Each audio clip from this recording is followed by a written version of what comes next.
Hi there, Pastor Susan here, or Teacher Susan, whatever you want to call me. So today I have the pleasure of bringing to you my son, Shangwe. Shangwe, you're welcome to my channel today. So we are still talking about training up a child in the way it should go. And today I thought we could maybe talk about education. And education, how do you choose the right school for your children? And how do you know that this is the right school? Are there frustration in this? Is this the right curriculum? Is this what makes a school good anyway? So all those things we could talk about them.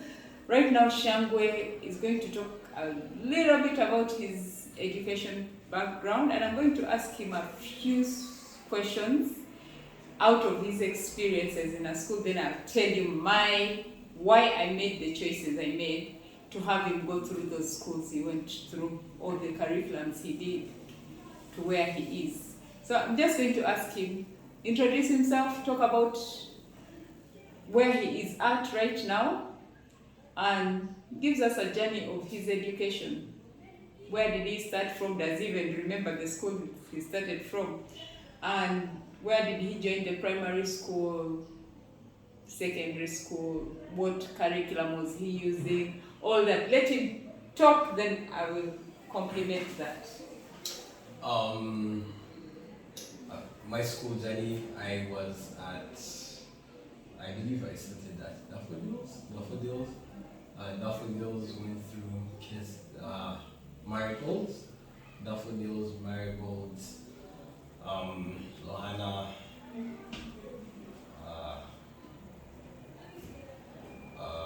Trinity, and of course after that's when I transitioned to ACE, and that's when I went to Oak Kings.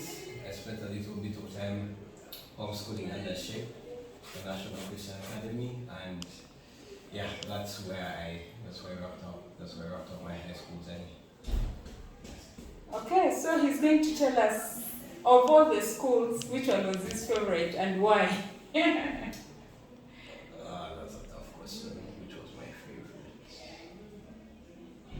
In all honesty, I think SHAPE will have to go. I'll have to say was my favorite because I surrounded for the most part. At all these various schools, I've had friends, right? I've had friends, but at SHAPE at the time we're more or less like a family, right? We're more or less like a family because all the people that were present at the school were people that I'd known for some time prior to joining the school. I mean, Abby, the person that sitting next to in class, I sitting next to at Oak about 2-3 years before I joined SHAPE. So, and we had known each other prior. We had known each other in like primary school since I was like 8 or 7. So it was more of a family. That's why. Shangwe, among my children, you're the one who had the privilege of testing both the national curriculum and then the ACE curriculum. Can you speak into that? Yes. The national curriculum, that was, for the most part, while I was doing the national curriculum, could see the system that we had. I mean, sitting in class looking at a blackboard the whole day, it wasn't the most captivating because at times, right? Now, personally, my favorite subject then and my favorite subject now is still SST, right? Social studies. So then, remember during the national curriculum, while I was doing the national curriculum, a decent portion of what we were actually doing SST, and probably reading like some random book here and there, because we actually had textbooks around the house at that time. Especially SST, because I remember there was a time when I was like 6, 7, and we're talking about I was talking to a few friends, talking to a few friends at school, as in the national, as at one at this point. I was talking to a few friends, and were arguing about who the first president was. Now they believed was six. They believed the first president of that.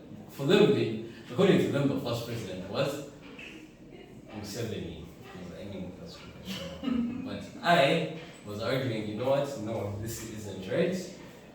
There was Bote, and then there was, yeah. So now the national curriculum kind of, however much you were learning, it was a lot more rated. Like you were stuck moving at the same pace as everyone else. And then now it can also be counterproductive for those that aren't as gifted, because then now you're learning, you get left behind.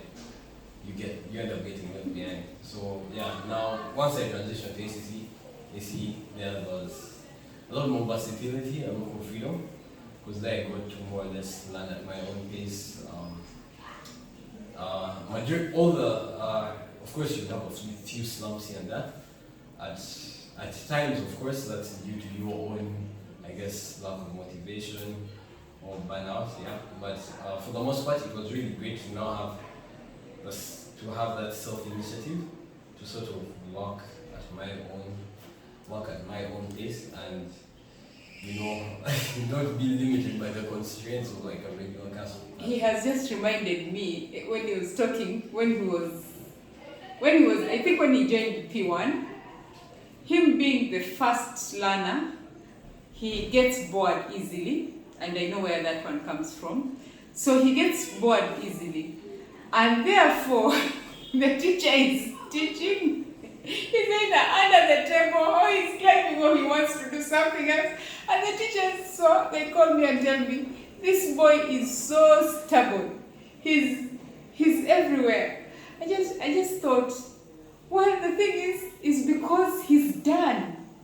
Did he even pass what he was supposed to do? He said yes. He actually got everything correct. I was like, yeah. So try to get more activities. I'm a teacher, remember? Try to get more activities for him to keep him, otherwise he'll get bored. Now, when he was around P6 at Trinity, similar problem occurs again. His dad is called him. He had his notebook.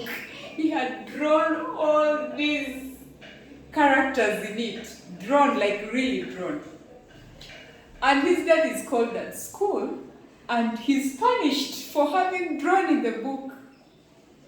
So the dad comes home, he's complaining, he said that this young man is not doing so well at school. He would be so clever, but when they asked for his notebooks, he had nothing, he had drawn in everything. Then when the results came, I think he was among the top 5. So the teachers were actually shocked that the person who seemed not serious at all, he's among the top 5 in class. So they were like, if this guy had concentrated, he would have been the top. When he talks about the curriculum being rigid, I honestly understand. Well, they say an apple doesn't fall far away from the tree. I understand, because I think even in that age myself, I had scribbles. I loved all sorts of things in my book. And I wish SCE was there then. Probably my parents should have also taken me to SCE.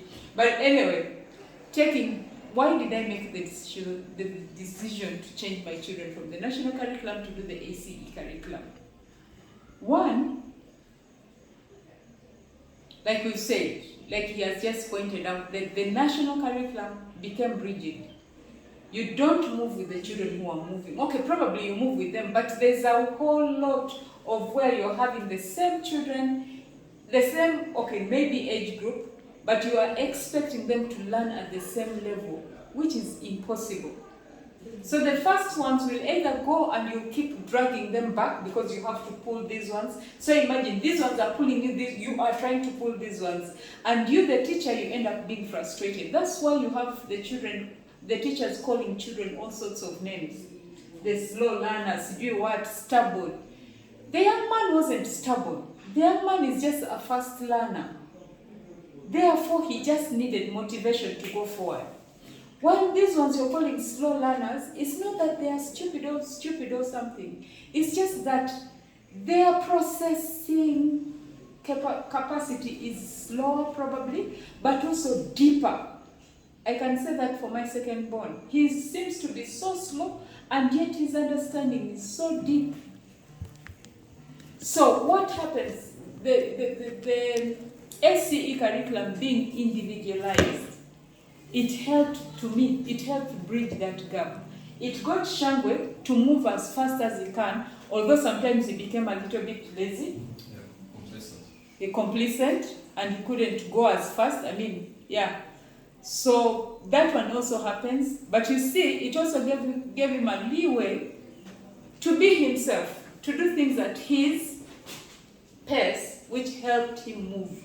Actually, I believe he's done what he desires most to do, and the love of SST, he pursued it up to his A level. He excelled in it. So that is what we are talking about. When you're choosing a curriculum for your children, what are you looking at?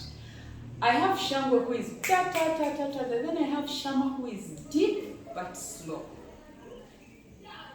I have Shangwe whose brain works. This guy has memorized almost the entire Bible.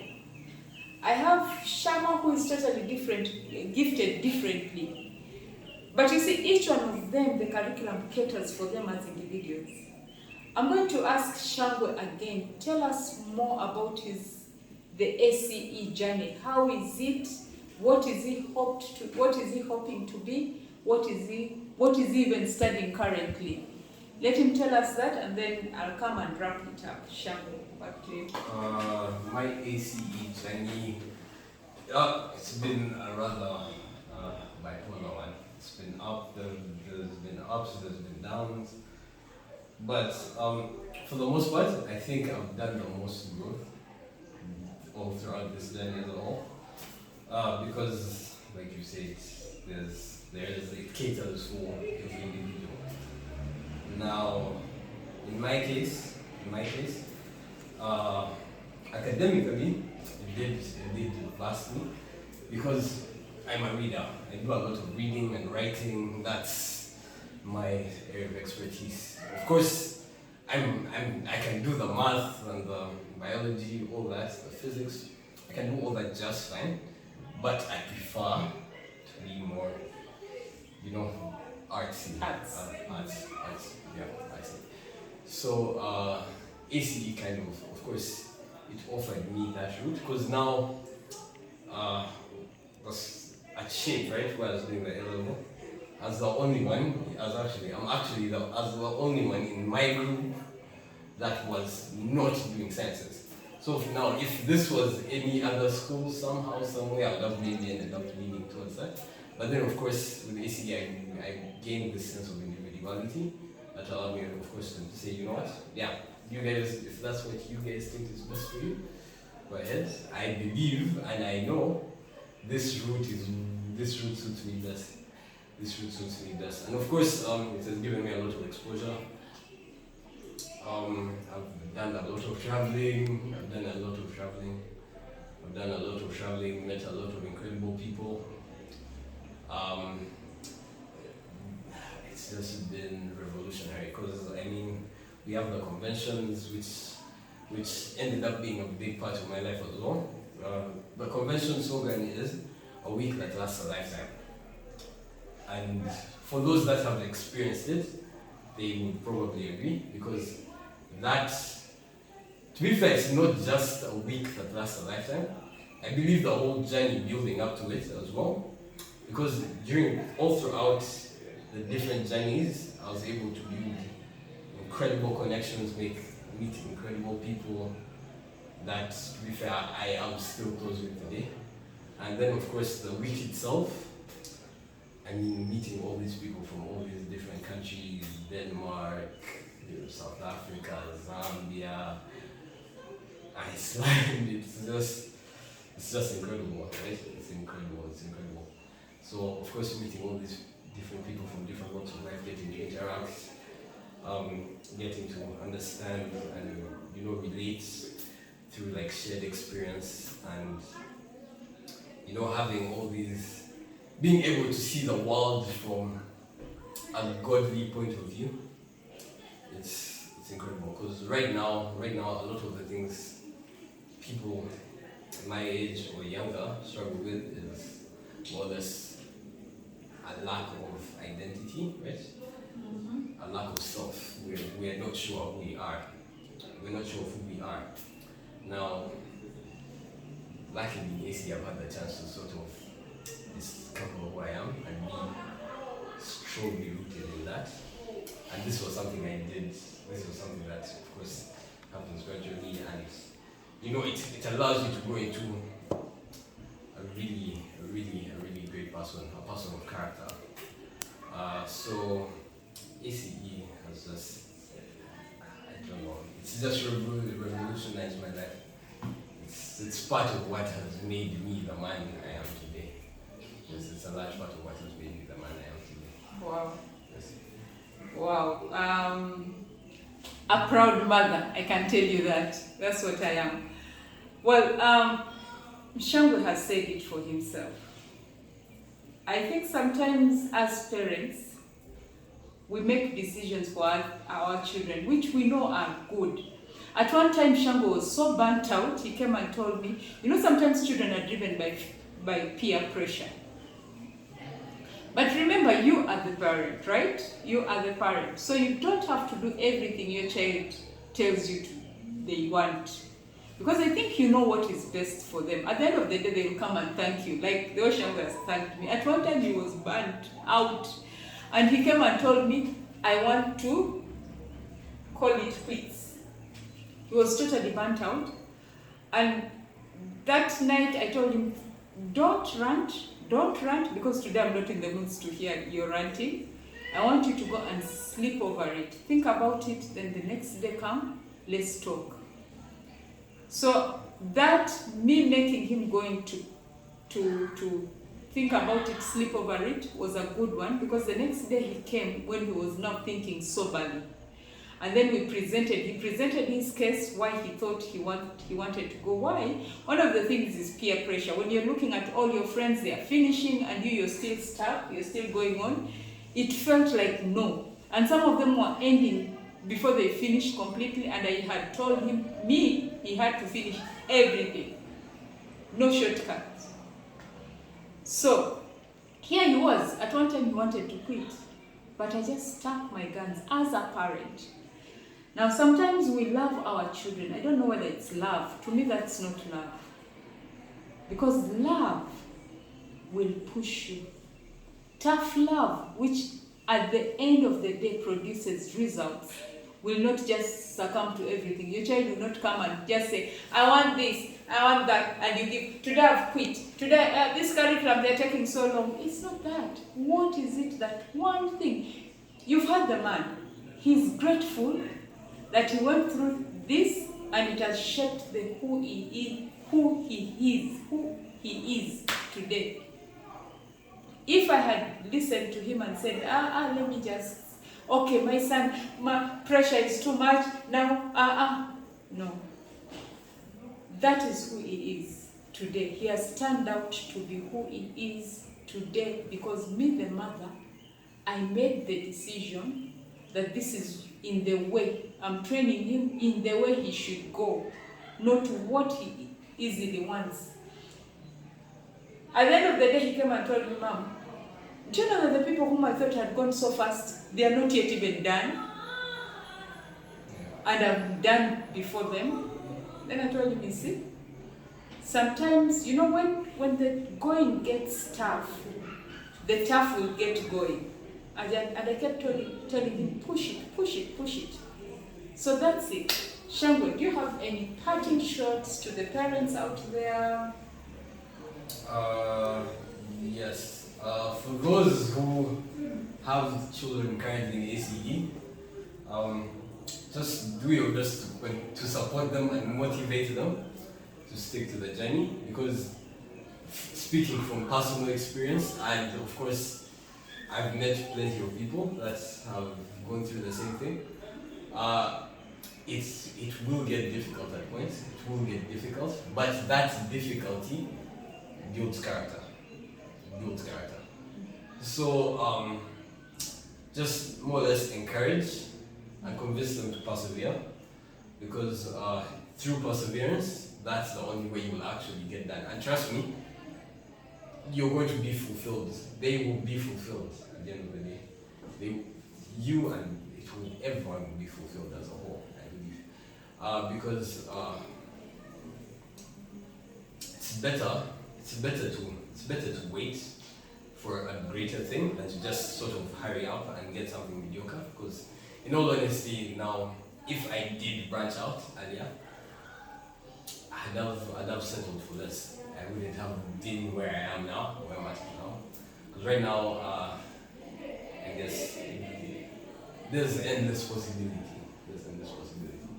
To be fair, and for those who have children not in ACE, of course, again, the same thing. Just be the voice of reason. Be the voice of reason. Be the parent. Be the voice of reason. Be the encourager. Encourage. Just be the moral compass that's needed. Because at the end of the day, your children are watching you, right? Your children are watching you. If you sway, they are going to sway as well. They're going to get swayed as well. They're going to get swayed as well. Because I mean, or they'll come and test you to sway you. Exactly. And so that you can sway to their side. Exactly. So be the moral compass, because at the end of the day, they will align in accordance to what you said, the standard you set. So if your standard is greatness, then they will align to greatness, because at the end of the day, that's what they know, and there's nothing besides that. So be the moral compass, set a standard that needs to be met, that should be met. And I read a lot of Proverbs, so for the most part, a lot of the guidance that's needed is stated in the book of Proverbs. Because at the end of the day, the goal is to be a man of wisdom, right? A man or woman of wisdom. So just guide them, encourage them, motivate them, just be their rock. Yeah, thank you. Thank you, Shangwe. That has been one good interview. So, ladies and gentlemen, you've heard. When I say that I'm the proud mother, now you understand. Of course, you understand. Yeah, so be the pillar. Be the center of authority. Don't allow your children to dictate to you what is right as far as parenting is concerned. How did your parents raise you up? Were you the kind who came and had your way with everything you wanted? I don't think you'd have turned up to be the adult you are today with the values you have if your parents were the kinds who allowed you to indulge. Because we've seen the world today, so many kids are suffering from depression, from suicide, whatever, simply because the parent is missing in their lives. Yeah, I would say that simply because the parent is missing. We've turned our children to be the friends, and we've forgotten to parent them. By the way, my kids are my friends. They are my friends. But you see, I'm still a parent. When you come and you tell me this, I am the one with the authority to say yes or no.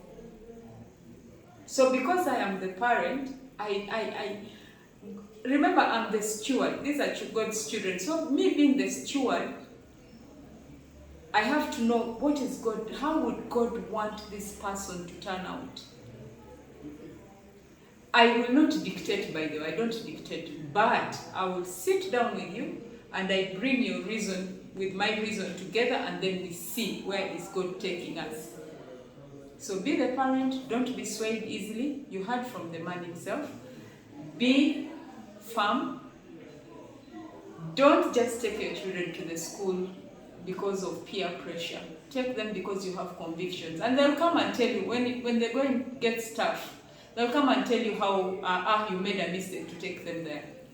But guess what? There's a reason why they are where they are at. So ladies and gentlemen, I want to sign off right here. See you next week. Bye-bye.